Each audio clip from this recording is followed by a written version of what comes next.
Your support helps us bring you programs you love. Go to wyomingpbs.org, click on Support, and become a sustaining member or an annual member. It's easy and secure. Thank you. Good evening and welcome to this special interim edition of Capital Outlook on Wyoming PBS. I'm Craig Blumenshine. Tonight we'll take a sobering look at the state's fiscal challenges with Representative Albert Sommers. He's a Speaker pro tempore of the Wyoming House of Representatives and the Vice President of the Senate. That's Senator Ogden Driskill. And then we'll hear from the two chairs of their respective bodies' Appropriations Committee. That's Senator Eli Bebout and Representative Bob Nicholas. Tough challenges ahead for the state of Wyoming. Capital Outlook starts now.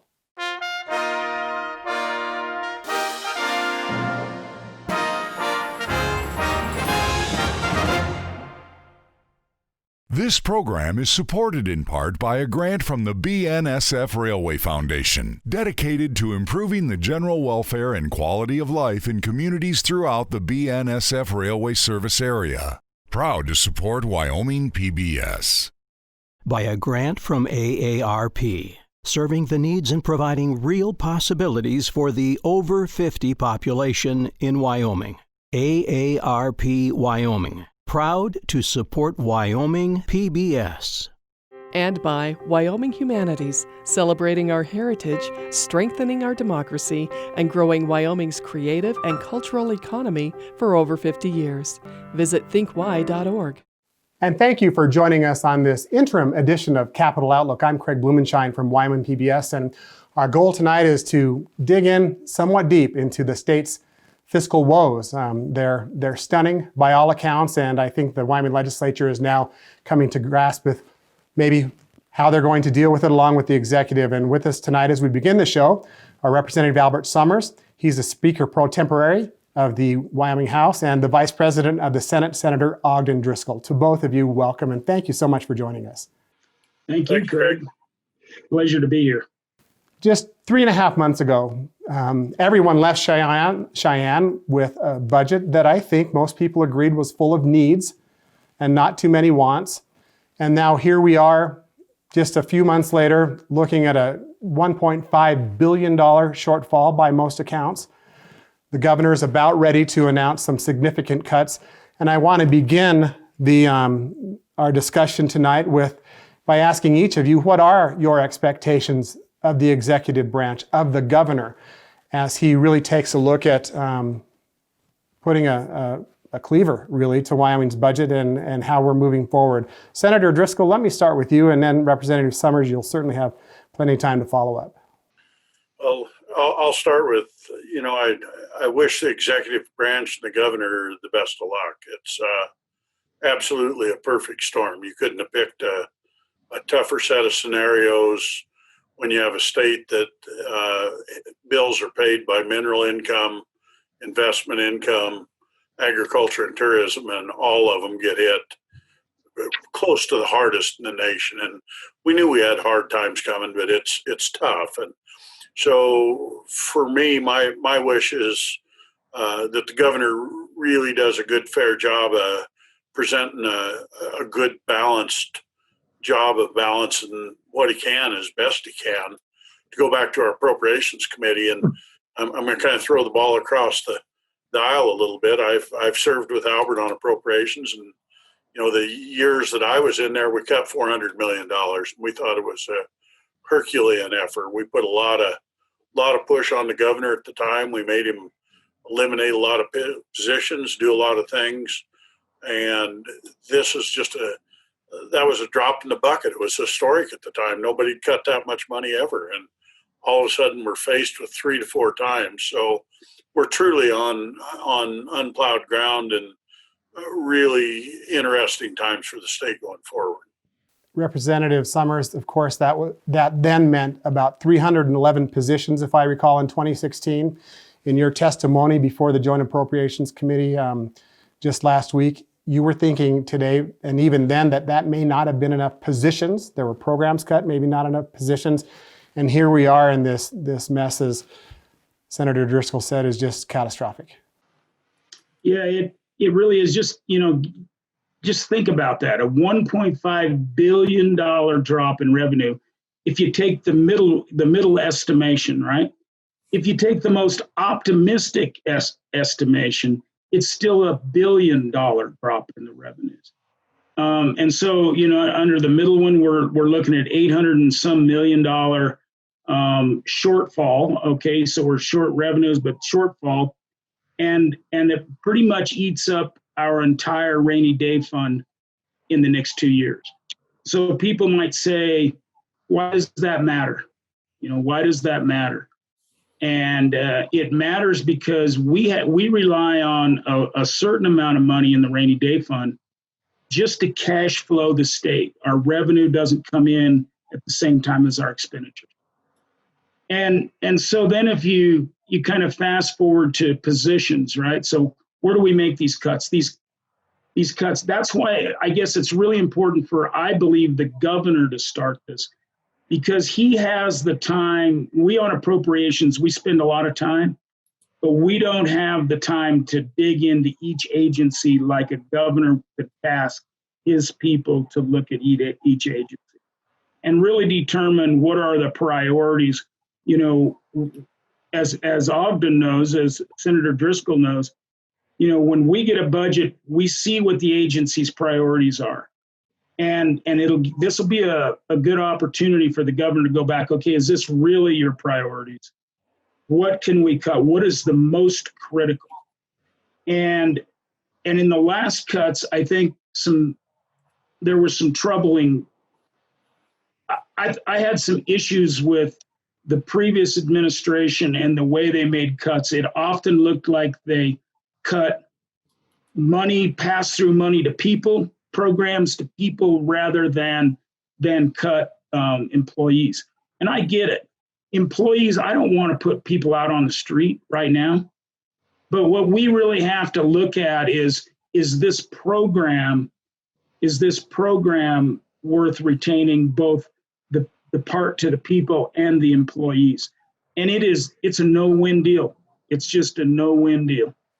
And it begs the question, what is sustainable? What is sustainable?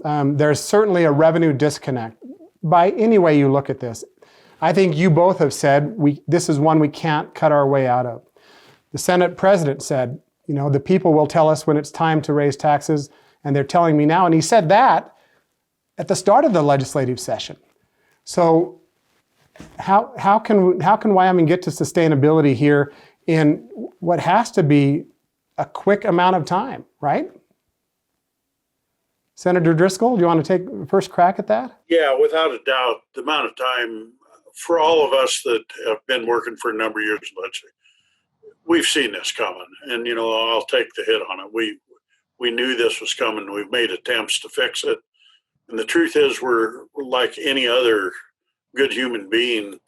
Every program that's out there was developed for a reason, and a good reason, and so they've been able to justify them, and we've had really good reserves, and the state's done it. And we thought we'd kind of put a glide path when we did the rainy day fund, the LISRA. We thought we had about a 10-year glide path, 4 or 5 bienniums that we could kind of transition our economy into a new economy. And with this storm that came up, the perfect storm, it went from looking at last fall at 6 to 8 years maybe to all of a sudden right now.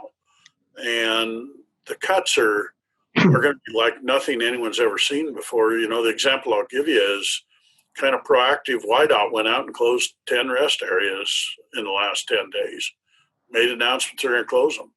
There's an absolute human outcry over 10 rest areas that really affects a handful of contract job positions and people traveling through the state. And I can tell you, I've got Facebook posts in the 300 to 400 range, emails in a couple hundred range, and a couple dozen hours of phone conversations about why we shouldn't close rest areas. And that being looked at, when you look at Albert's job and the governor's job, we're now talking about really honest, there's no way to avoid government layoffs. And the governor's alluded to that in his talks, 20 to 30% layoffs. Yeah. That's historically unheard of in states. And it's going to be brutally tough. It's not people we don't know. This is people that we live and work with every day that are going to lose their jobs. Representative Sommers, you heard testimony that if nothing's done, the state will be cash strapped before the year is over. How do you possibly attack this? You know, there's some good things, right? I mean, we left some money in the budget reserve account that the governor can access during this time, you know, in this short time till we get a budget fixed. He's able to cut. I think in the short term, in order to get us to the next biennium, to a supplemental budget this next general session, I think he has all the tools in place to do that and still maintain a relatively stable state government. But that's not the kind of cuts that eventually would be needed to fix our problem. We're talking about cutting every general funded state employee in the state of Wyoming. Everyone. Every single general funded employee. You can't do that. You just simply can't do that. We still have the LISRA, right? We can spend it all down in 2 years. We can do a mixture of cuts and spend on the LISRA, and we can raise revenue. In this session, last session, I brought a bill to House Appropriations. House Appropriations sponsored it. And it was, at that point in time, if the LISRA drops below 500 million, we kick in a penny sales tax. And then it goes away if we build the LISRA back up. You know, I think some things like that are going to have to be looked at, that when we get to a certain point on our LISRA, because it really is the cash flow for our entire state, we're going to have to do something like that. And yet we're going to have lots of cuts. Those people out there will cut first. Don't worry. Those cuts are coming your way. And what they're going to do is put people that you know in your communities out of a job, and services that we all get are going to go away. And it's just stuff we're going to have to do. Senator Driskill, what did you mean when you say you don't want to talk about revenue until education comes to the table, if I paraphrase that correctly? You paraphrased me very close. The actual quote, and I stand behind it, is I won't vote for a tax increase until education's to the table. What does that mean?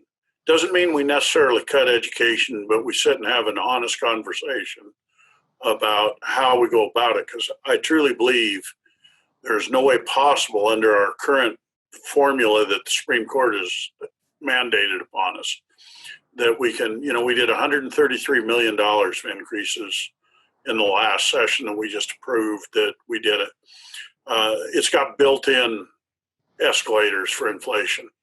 And as we all know in business, sometimes we don't catch up with inflation, and you just can't afford to give that out ahead of time. And so for me, when education and healthcare is approaching 80% of our budget, you can't take 100% of your cuts out of 20% of the budget and have effective, fair cuts. And so for my end, it's sit down with our local school boards, take a look at how we're funding education. And the big question is, can we do more with less? And I think that goes back to Representative Sommers. I was talking with him earlier on the thing. And, the truth is we did 12% cuts to those agencies when we did the $400 million cuts. And you'd have thought the world was ended. They all came to us and told us they couldn't function, they couldn't make it. And in truth, here we are a number of years later, and they've forgotten about those 12% cuts. They're functioning fine. They've provided great government service to us, and they've done a great job of stepping up. And I think education can do the same. They do a phenomenal job.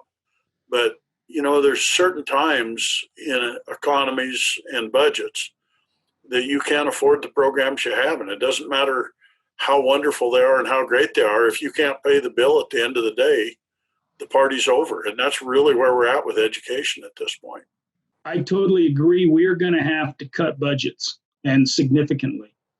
I'm just not convinced that we can get there, and that we can get to the level of our shortfall by simply cutting and just using our LISRA. And so I think we're going to have to look at that really seriously. I think, the reason I've kind of liked a sales tax in the past over some other taxes is because I think everybody pays it. People say, well, it's a regressive tax because everybody pays it. Well, I think everybody should pay.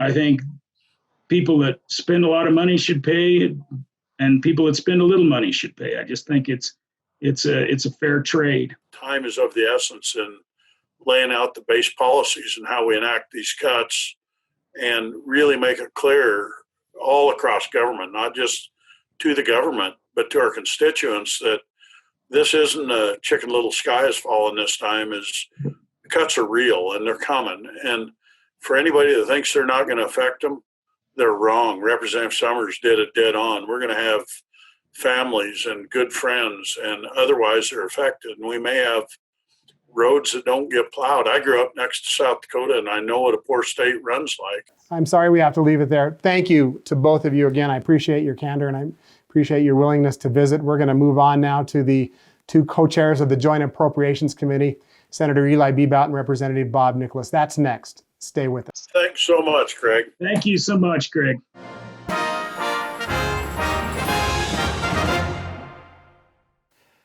And as we continue on with this special interim edition of Capital Outlook, it's our pleasure to be joined by the co-chairs of the Joint Appropriations Committee. That's Senator Eli Bebout and Representative Bob Nicholas. To you both, thank you so much for joining us in what is just a busy time. Once again, good to be with you, Craig. I want to start where I started with Senator Driskill and Representative Summers. You're looking at something that's easy to say, a $1.5 billion shortfall, but something that is so very difficult to comprehend, at least for me. We're all waiting to see what the governor will do. It's widely known that he'll make his first attempt at cuts here in the next 3 to 4 weeks, perhaps. To you both, what are your expectations initially here from the governor and from the executive, and then we'll get into how we move forward? As to what the governor has done, I think he's instigated a lot of what I consider responsible management of our government. It's been a while ago, but he instigated a freeze on any new hires. He's looked at different ways to control. I think no contracts are going out the door. What, Bob, over $100,000? And he's also sent a letter out to the agencies and the state employees as well that recognizing this huge deficit we have, and we're going to have to make some responsible cuts. And how do we do it? And we're not going to jump over the cliff right now, but he's into it. So I think he's demonstrated a real leadership position in how we're moving forward. But Craig, you have to understand, we've been in a structural deficit spending mode for 2 or 3 years. So the COVID thing just accelerated what we already knew was coming, which is at one point we're either going to need to raise revenues or we're going to have to make substantial cuts or do both. And now COVID is right here with us, and it's accelerated that to the point where it's now or never, really. And we have some structural issues. We have some definite problems. The governor is doing what he has to do. I think he's going to come out of the gate with roughly a 10% across the board cut or near that, or directing the agencies to do it. But what's fascinating about this problem is that 10% cut over the course of the biennium translates into about $300 million. And so it is just the first step of what will be a very vigorous review by joint appropriations, by the revenue committees, and also by the governor's office to figure out what the impacts of this ongoing COVID problem is, to see what type of the bounce back there is, and to see what, if any, the federal government does to provide additional relief. At this point, I think our biggest obligation is to educate the citizens of Wyoming what we're facing. And if you just think about what that loss of revenue is and so the first part of it is $1 billion of it is on the general fund side. 500 million of it is on the education side, and that's mostly on the second year of the biennium. And so our most immediate concern really right now, if you had to stack them in order, is the general fund deficit. Without doing the 10% cuts and instituting those immediately, we will be insufficient to pay our bills likely in November or December of this year. So without those cuts, there's more revenue going or more expenditures going out than what the revenues come in. And so we have to do something about it. And it's, we had a kind of a practice run at this about 4 or 5 years ago. But this is much greater. It's deeper. It's basically a 45% reduction in our revenues from oil and gas over the next biennium. It's a 25% reduction in our revenues from coal. It's a 25% reduction in our revenues from gas. You combine those together, that's $300 million a year. So $600 million a biennium, we're simply not going to have. And the only way you can fix that is to either cut it out of the budget or raise revenue. And as the governor has said, and I think that most of those folks in the leadership, we all understand, the only way to fix this is a little bit of everything, because this is too big to cut your way out of, to tax your way out of. And so our first obligation is just, and with your assistance really, is to help educate everyone in Wyoming what the problem is, and then start and what the impacts of those will be when this happens. Because everyone could say there's going to be $1 billion less of general funds, but what does that mean? Right. In our budget right now, if we cut every single state employee in the state of Wyoming, 7,000 plus employees, that's $877 million. And we'd have to close our prisons. We'd have to close the state training school. We'd have to close the state hospital. We'd have to defund all the services to the Department of Family Services, walk down the board. I mean, it will change the landscape. Well, it would be chaos. And it's huge. And it's an incredible challenge for us to properly educate the people in Wyoming to what we're facing, and then and educate them both on the impacts and what the real alternatives are to solve this problem. How do you move forward?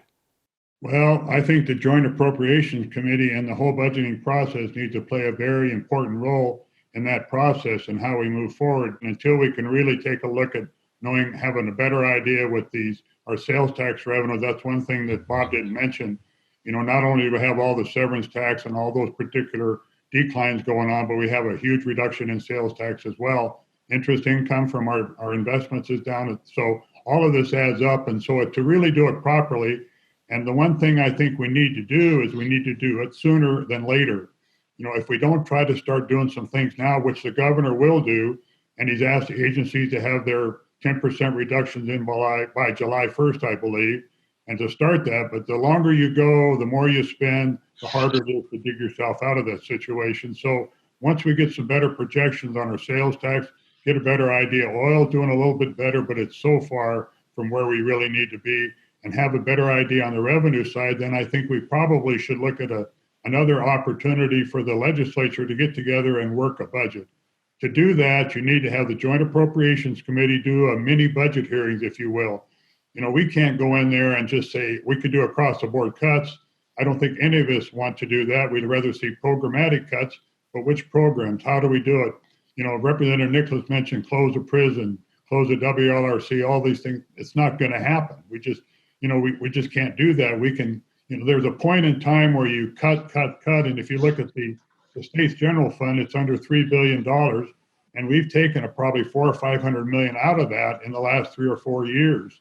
Yet education has gone up. So it's got to be part of the process and determination. So everything really has to be on the table. And to get it all on the table, the Joint Appropriations Committee should look at how we do it responsibly, set a target out there of what we want to see in terms of spending. And then when we do that and the reductions we need to make, working with the governor, then I think that's a point in time where you look at some revenue enhancements. And we've been saying this for 3 or 4 years, Representative Nicholas and I both in leadership when I was president as well. We can't cut our way out of this, nor can we spend our way out of it. But we've got to try to resolve the issue and not just raise revenues. We've got to do both.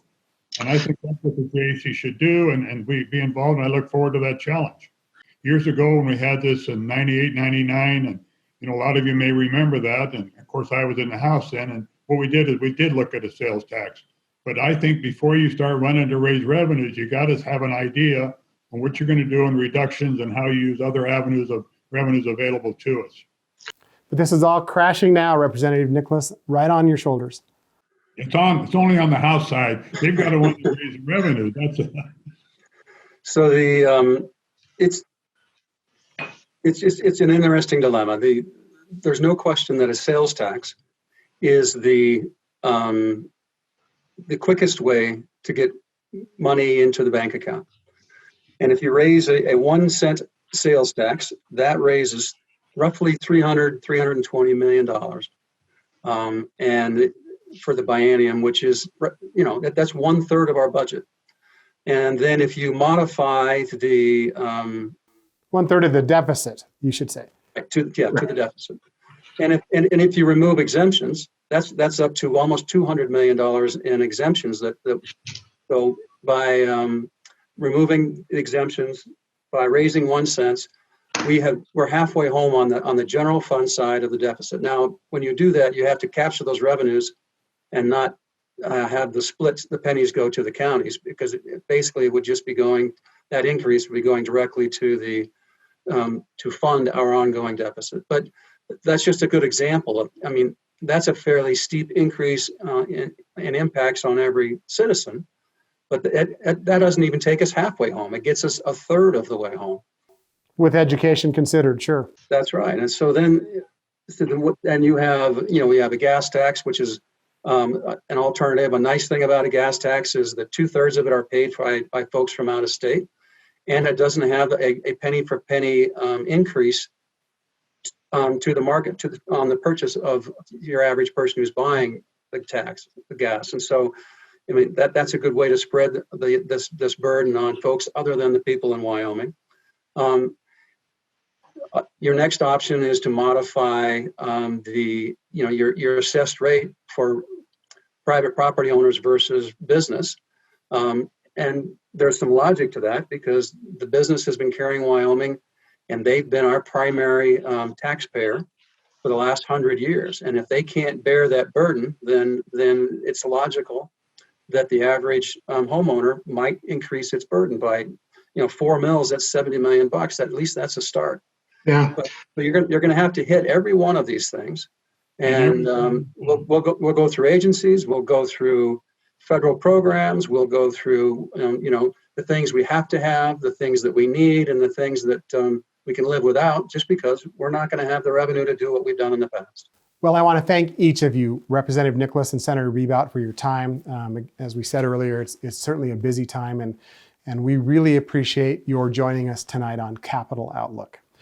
I want to tell our viewers that we'll continue watching this important time here in Wyoming, and certainly an important time for the Wyoming legislature. And we'll continue to have these periodic special interim Capital Outlook specials. From all of us at Wyoming PBS, thank you for joining us, and have a good evening.